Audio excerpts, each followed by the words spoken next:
Yo, you know how many girls have came to me about other artists? Women have always been telling these stories and wanted somebody to talk to or somebody to do something about it, but nobody would do it. No, the police wouldn't take it.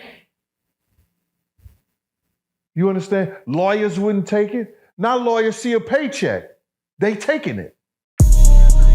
Real life.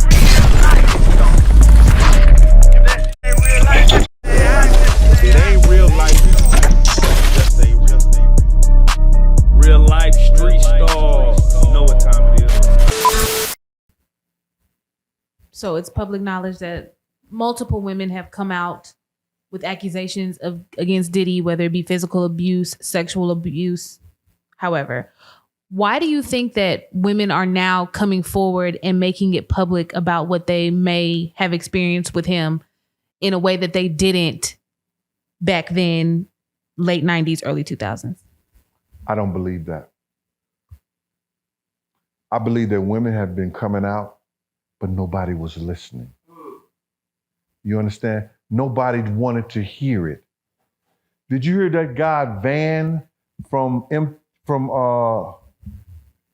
what you call that show, was on TMZ? He said somebody told him the story about Gina years ago, but he didn't want to hear it, and he wasn't going to take it to TMZ because they was in partnership or Diddy was in power. So he wasn't going to bring it up. Yo, you know how many girls have came to me about other artists?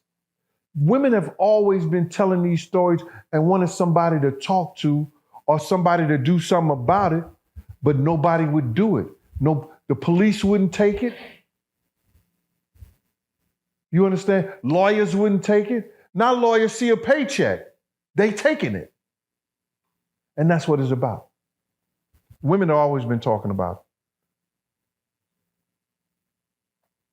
From a perspective of someone who has been in law enforcement, as well as someone who has participated in bodyguarding or protecting celebrities,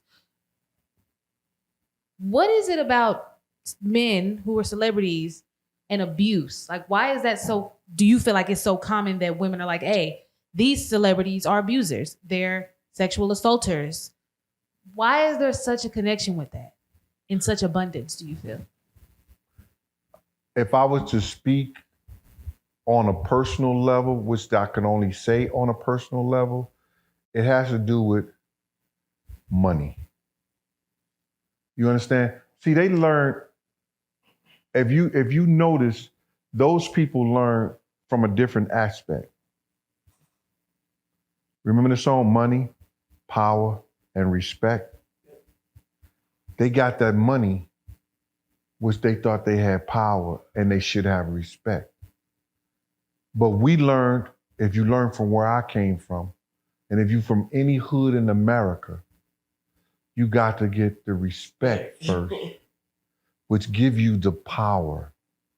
And somehow you make money.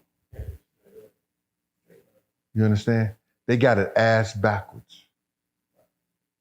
So they see through a different window. I've seen guys, yo, let me just say, all these guys that y'all see as superstars, they used to beg to jump in the picture. Right. From your Jay-Z, you understand? From your Mace, your camera, they used to jump to be in the picture with everybody. And now they be like, they don't want to be in the picture. They don't want to be seen.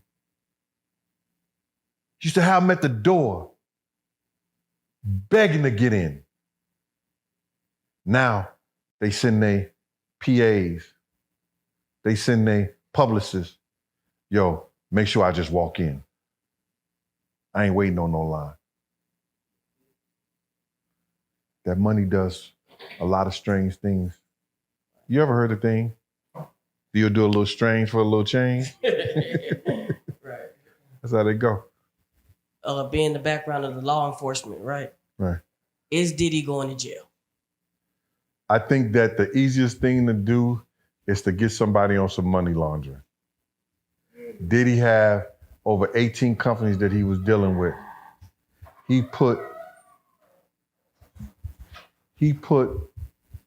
every business in his children's name or his mother's name.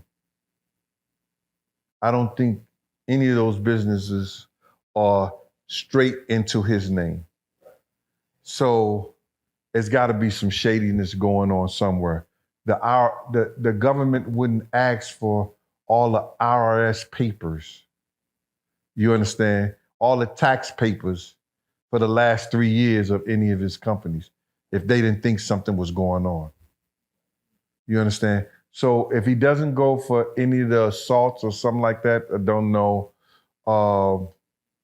It may be something having to do with tax evasion, money laundering, or something like that. Or maybe even drugs or something. Because you know they have that guy, Jonathan Odie. Yep. You understand? They was talking. Now, we know that there are men who are abusive to women and treat the opposite sex in a certain manner. But we do know there's a lot of women who look for that quick payday. You got the groupies, you know, they're trying to get the baby, or they're trying to find a way to connect with the artist. Do you think there's a larger percentage of women who are just crying wolf, or do you think more of it is genuine? I didn't look at it in that perspective. I look at it as that whatever they can prove, sure, you understand, is what they're gonna go after.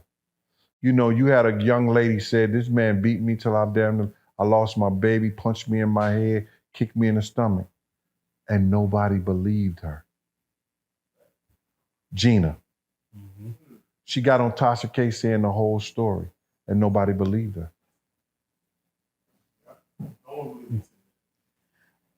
I have a different question because it's interesting. You're in law enforcement, but I know you also had relationships with certain street dudes. When you're dealing with personalities like that, is there such thing as a good street dude or a bad street dude? Or do you view them as the same kind of?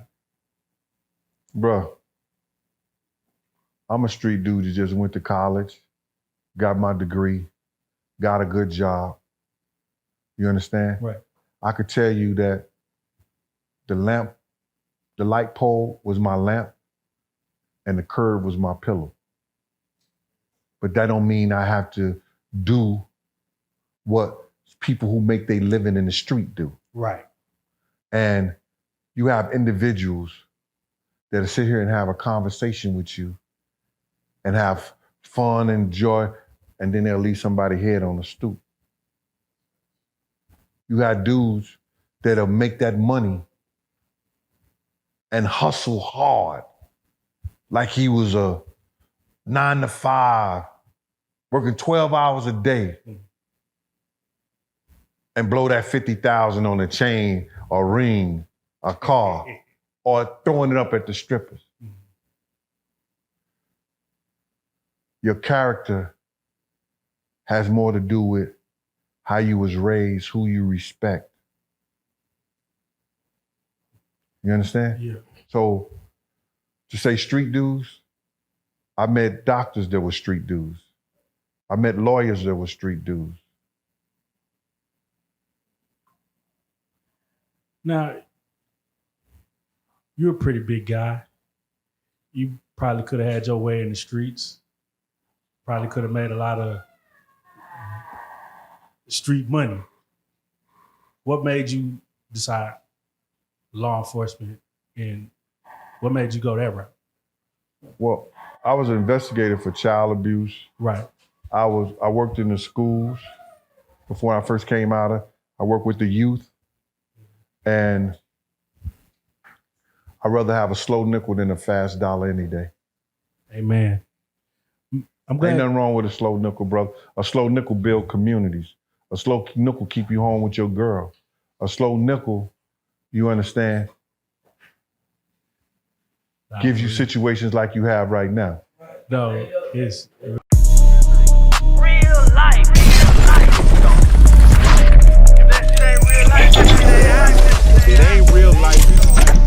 Just a real life street star.